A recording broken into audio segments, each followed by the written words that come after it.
Well, now we're going to tie a beadhead Prince Nymph.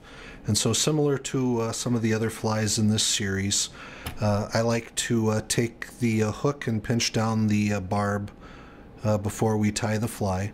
Basically what that does is it helps with speeding up the release of the fish in case if we are planning on releasing it. It also helps with making it easier to remove the hook if we happen to catch ourselves, and especially for these beadhead flies where we're putting the point of the hook through the small opening and stuff. It makes it easier to get the bead to go up and around the bend of the hook. And so then we'll take the fly hook, mount it in the jaw of the vise, and we want to have the shank of the hook essentially parallel to the tabletop. And I know that for some of these angles it may not appear that it's perfectly horizontal, but this particular one is at the moment. And then in dealing with beadhead flies, I like to add a small amount of lead-free wire, which will add a little bit of additional weight to the fly, and it helps to fill in some of that countersunk hole behind the bead. And so I'm going to just take this and put a few wraps on the shank of the hook. So right there I was dealing with about 6 wraps, and I'll pinch the wire and then wiggle it, and it will almost always break right at that point. And then we'll push that up inside of the bead, and then we'll use the rest of the wire to wrap that backwards to add that to the base, and then use the thumbnail and just push that together. And one of the things that that allows you to do is if you happen to be fishing heavier water, you might want to use more wraps of the lead-free wire. I like to use typically between 3 and maybe 12, but that gives you an ability to adjust the weight of the fly and control how fast it sinks. And then when we add the thread onto the hook, we're just going to wrap over the top away from us, underneath back, and make a series of spiral wraps forward towards the eye of the hook and then back over that to lock it in place. And you can see that just with wrapping the thread, we were able to create a jam knot. And I'm going to take and cut the excess piece of thread, or the tag end of the thread, and remove that.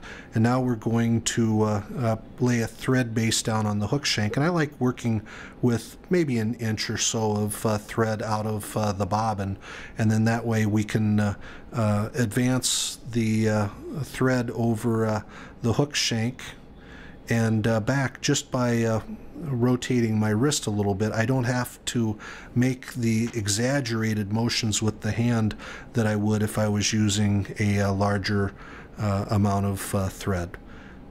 So I'm going to bring the thread then back here to the end of the hook shank, which is where it goes from being straight to beginning to have the bend. And then we're going to take one of the brown goose biots. And so this is a very dark brown goose biot.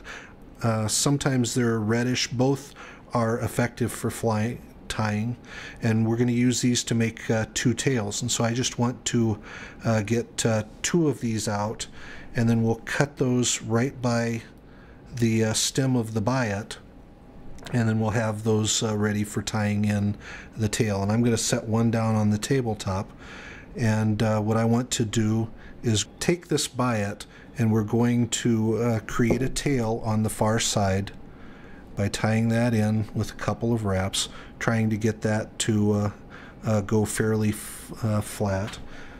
And we'll put a few extra wraps of thread on here to hold that in place behind where we added the lead wire.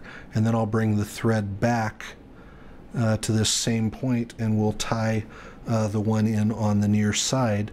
And we're going to try and do this so that the 2 ends of the tail are about the same length. So I'll put a quick wrap of thread right there, and then I'm going to manipulate this so that we've got the tail positioned where we want it.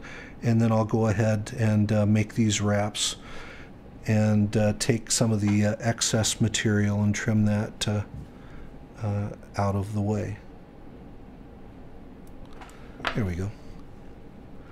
And so we've brought the thread up and backing that down to the point that we tied in the tails.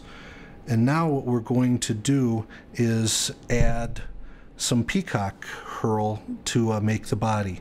And I like to use 3 or 4 pieces of peacock herl, and I'm going to even the tips of these up. There's one that's a little bit shorter than the others right there, so I have to pull that out.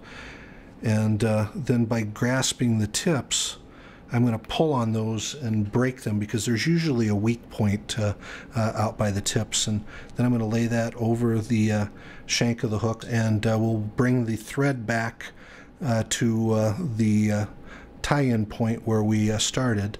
We'll lean those down, and we'll take the gold colored tinsel that we're going to use for the ribbing, and we'll lash that to the hook shank and come up to the front, and then come back to that tie-in point again. And now what we're going to do is create a loop of thread, and this is called a dubbing loop, and we're going to use that with you saw me put a wrap in front and then I went behind, and now we're going to advance the thread to the front of the fly. And what we can do is bring these peacock herls over, and there's a little bit of a twist right there, so I'm going to get that out, because we want to keep the ribbing separate. And what we're going to do is pull all of these peacock herls right in between the 2 threads from that, and then we're going to twist. And what that does is it essentially makes a rope out of the peacock herl and the thread, which will reinforce the body of the fly and prevent the fragile peacock herl from unwrapping, because we'll have all of those thread wraps that are helping hold it together. And so we'll get that back out of the way. And what I'll do is put a couple of extra twists in the body as we go forward. And you see how this is making a nice, fairly thick wrap of peacock herl as we create the body of the fly. And now we're going to put 3 locking wraps. And I didn't push this real hard up against the bead. I've left a little bit of room for some of the next materials. And so we'll cut that.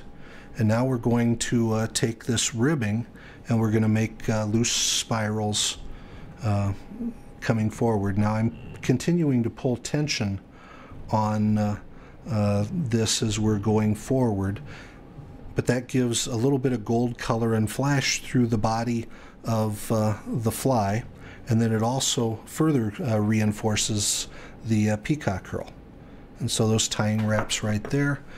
And then we're going to take, in this case it's some brown saddle hackle, and we're going to make a collar on the fly.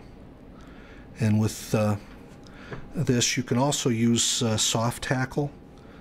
And I'm having a difficult time right here against my fingers, but I'll try and bring this in where I'm taking my scissors and I'm trimming a few of those barbs off either side of the saddle hackle, so that it creates a small area there that we can capture with the thread and prevent the hackle from wanting to slide out of the way. And so we'll do that. We catch just the tail, and now that's attached. And I'm going to put 2 wraps of hackle there to form a collar on the fly.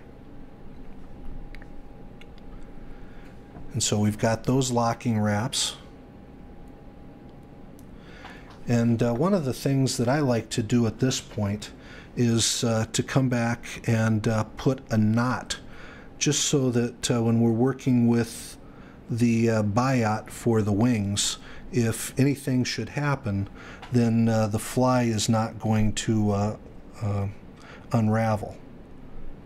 And right here the thread is catching a little bit funny, and so it's not wanting to slide quite as well. So what we'll do when that happens is we just capture the thread, we'll come back here, put it in hackle pliers, and then we'll put another knot. And if you're worried about the single knot, you can put a second one in place, and that will still keep the fly from unraveling. And then we can trim that thread and go ahead and restart. And sorry about knocking that, I'll position this back again. And so we're going to put maybe 3 wraps forward, and then I'm going to pull this tag end thread the other way and put a couple of more wraps behind it so that we've got the thread restarted. And then we can trim that. And now we're going to take 2 of the white goose biots to make the wing for this fly. And so flare those out. I like to take 2 biots that are side by side and stuff so that they've got essentially the same bend. And we'll trim those down here, and we're going to put one of them on the far side.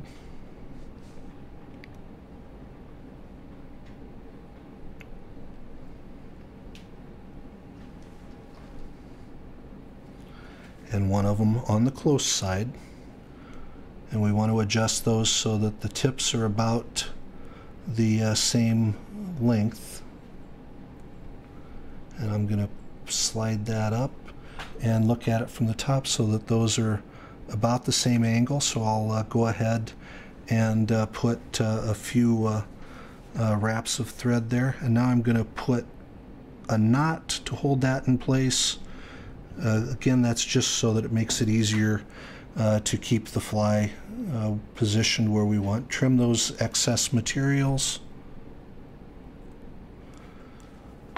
And now I'm going to come back and put a few thread wraps over the end of the wing case. And I still have a little piece right there that's sticking up more than what I want.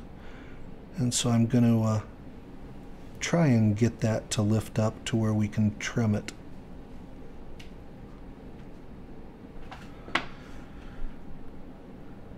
And then the trick is to come back and put a few thread wraps over the top of that, cover up the end,